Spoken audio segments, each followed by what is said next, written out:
Jeff Bezos, Warren Buffett, and Elon Musk all take this one approach. One question Jeff Bezos is often asked is one we all need to ask ourselves: what's going to change in the next 10 years? It's a profound question because the world is changing so rapidly, and because the decisions we make now will determine our destiny. Decide wrong, and you might find yourself on a sinking ship, watching as your whole industry goes bankrupt and the skills you spent years honing become obsolete. Millions of people, from journalists to financial analysts, now find themselves in this position. Decide right, and you could be set for life. The top artificial intelligence programmers, for example, make as much as NFL superstars. These programmers have suddenly found that the skill set they spent years honing has become incredibly valuable. These two groups, top AI programmers and people whose skills have become devalued, might have spent the same amount of time learning and be equally smart. But selecting different fields took them down completely different paths. Over the last few years, I've come across a group of people who have spent their whole careers expertly predicting the future, investing based off of their predictions, and then massively profiting decade after decade. What I've noticed is that they share a common and completely counterintuitive approach toward investing their money and time that bucks conventional wisdom. In this article, I'll share how you can copy the approaches of self-made billionaire entrepreneurs and investors like Jeff Bezos, Ray Dalio, Howard Marks, and Warren Buffett so that you too can W in your future. What's going to change? Is the wrong question. Like I said above, Jeff Bezos is often asked, what's going to change in the next 10 years? That's actually not the key question though. Listen to how he reframes it. Emphasis mine. That is a very interesting question. It's a very common one. I almost never get the question, what's not going to change in the next 10 years? And I submit to you that that second question is actually the more important of the two, because you can build a business strategy around the things that are stable in time. He then goes on to explain how Amazon has profited from focusing on the second question. Emphasis mine. In our retail business, we know that customers want low prices, and I know that's going to be true 10 years from now. They want fast delivery, they want vast selection. It's impossible to imagine a future 10 years from now where a customer comes up and says, "Jeff, I love Amazon, I just wish the prices were a little higher," or "I love Amazon, I just wish you'd deliver a little more slowly." Impossible. And so the effort we put into those things, spinning those things up, we know the energy we put into it today will still be paying off dividends for our customers 10 years from now. When you have something that you know is true, even over the long term, you can afford to put a lot of energy into it. I remember the thoughts running through my head the first time I read this quote. It felt intuitive and counterintuitive at the same time. On the one hand, I thought to myself, this makes so much sense. Why not just focus on what's guaranteed to be valuable rather than speculating? On the other hand, Bezos' response flies in the face of conventional wisdom and was jarring. The typical approach to planning for the future resembles betting at the roulette wheel. Identify what you think is going to be really important, i.e., artificial intelligence, virtual reality, blockchain, synthetic biology, nanotechnology. Pick one of those areas to invest in and master. Hope it hits big and that you have the right timing so that you can profit. While the conventional approach does sometimes work, it's not a dependable strategy. It's not what I'd tell my kids to do. A 2012 study from the Kauffman Foundation shows that the venture capital industry hasn't returned the cash invested since 1997. And if you take out a few companies like Uber, Amazon, Google, and Facebook, the returns are abysmal. In other words, the odds of you investing in, starting, or being an early employee at a billion-dollar company are like the odds of winning a lottery. Just 200 out of all the startups out there are valued at $1 billion or more right now. You have a tenfold better chance of being hit by lightning. Why doesn't focusing on trends work as well as you might think? Why future prediction doesn't work? You can't predict, you can prepare. Howard Marks, self-made billionaire, entrepreneur, and investor. Howard Marks runs the investment firm Oaktree Capital and has $100 billion under management, making it one of the largest hedge funds in the world. Each year, Marks writes a widely circulated letter to shareholders. One of these memos gives a masterclass in how investing in future trends isn't always smart. The seemingly sure bets will have the most competition, which will make them less profitable. Marx writes, most great investments begin in discomfort. The things most people feel good about, investments where the underlying premise is widely accepted, the recent performance has been positive and the outlook is rosy, are unlikely to be available at bargain prices. Rather, bargains are usually found among things that are controversial, that people are pessimistic about, and that have been performing badly of late. Luck and randomness are big, unavoidable factors. It's far from certain that even right decisions will be successful, since every decision requires assumptions about what the future will look like, and even reasonable assumptions can be thwarted by the world's randomness, says Marx. There are certain random events that are so influential that they completely change the game for everyone. Nassim Taleb calls these events black swans. A great example is the 2008 financial crisis. It's much harder than you think to be consistently right. It's hard to consistently make decisions that correctly factor in all of the relevant facts and considerations, i.e., it's hard to be right. Marx notes with humility, a key trait of many of the world's top-performing investors. Self-made billionaire Ray Dalio, the founder of the largest hedge fund in the world, drives home how hard investing is in the first sentence of his new book. Before I begin telling you what I think, I want to establish that I'm a dumb shit who doesn't know much relative to what I need to know. Even if you get the prediction right, you are likely to get the timing wrong. Marx says, even well-founded decisions that eventually turn out to be right are unlikely to do so promptly. This is because not only are future events uncertain, their timing is particularly variable. And the problem with this is that having the wrong timing is functionally equivalent to making the wrong decision. The field of artificial intelligence is a case in point for Marx's argument. While artificial intelligence sounds like a sure bet now, it wasn't always that way. From 1974 to 1980 and 1987 to 1993, the field went through AI winters. In these periods, AI reeled from being overhyped and lost credibility and funding. Talented young programmers left in droves. Many of the most successful people in the field now are those who survived these winters and kept going even when it didn't seem smart to do so.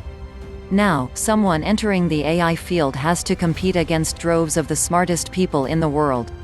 My point is that picking which fields will be hot in 20 years is not as simple as it sounds.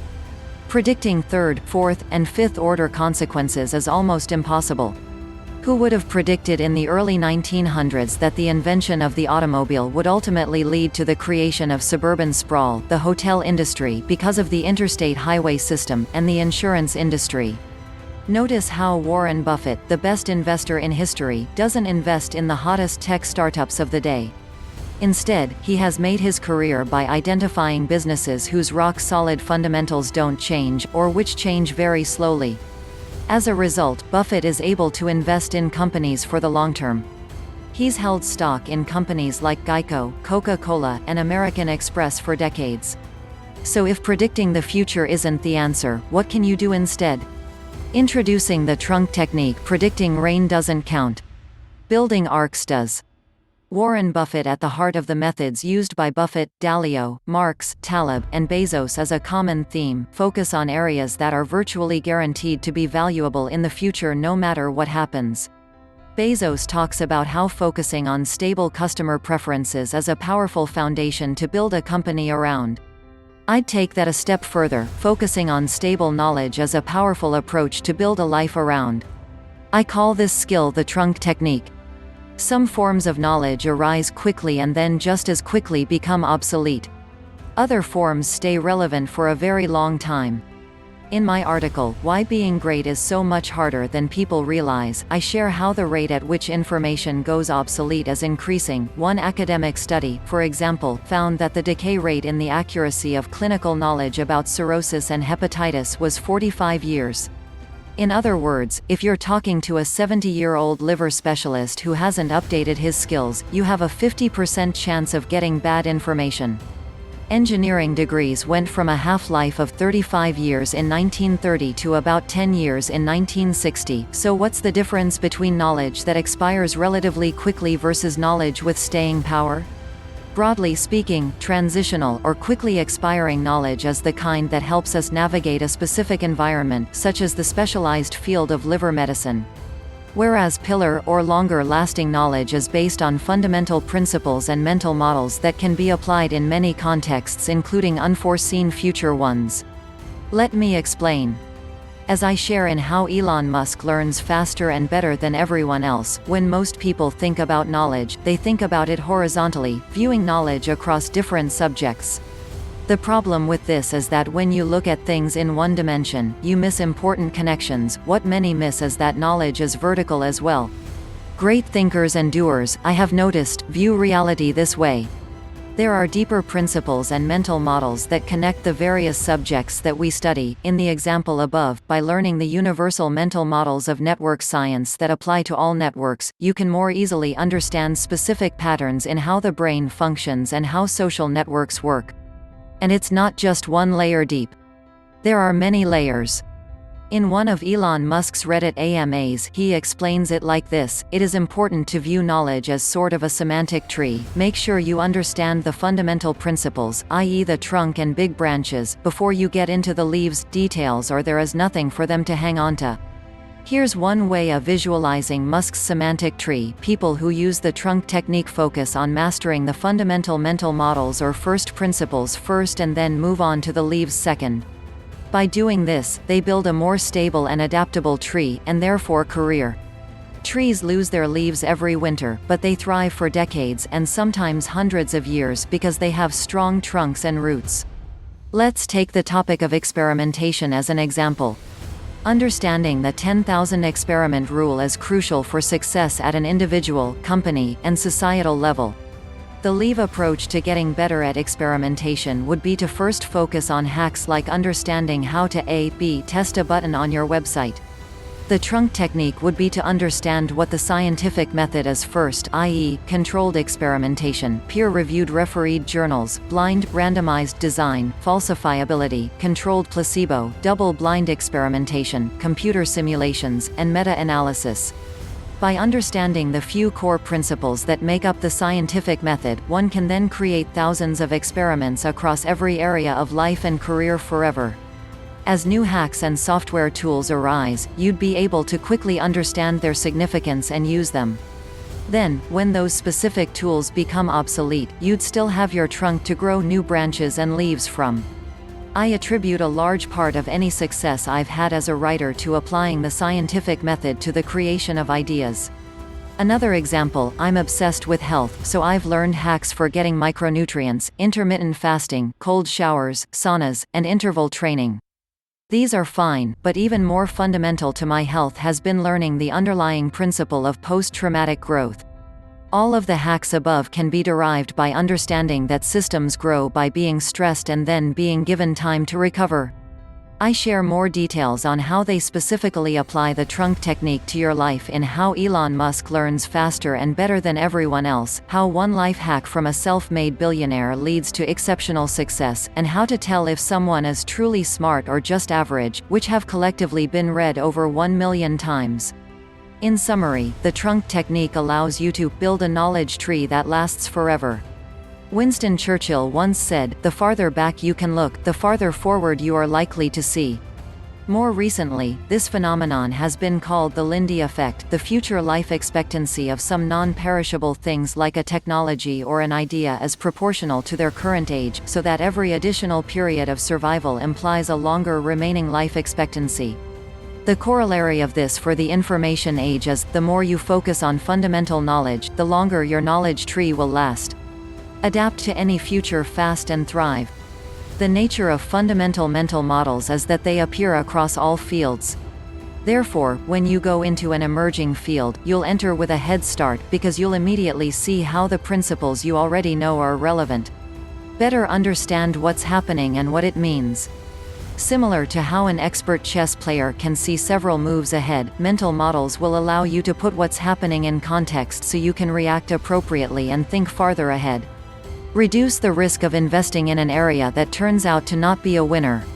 In this article, I'm not suggesting that you ignore the future completely. What I'm saying is that you balance your understanding of trends with what is never going to change, timeless principles and mental models.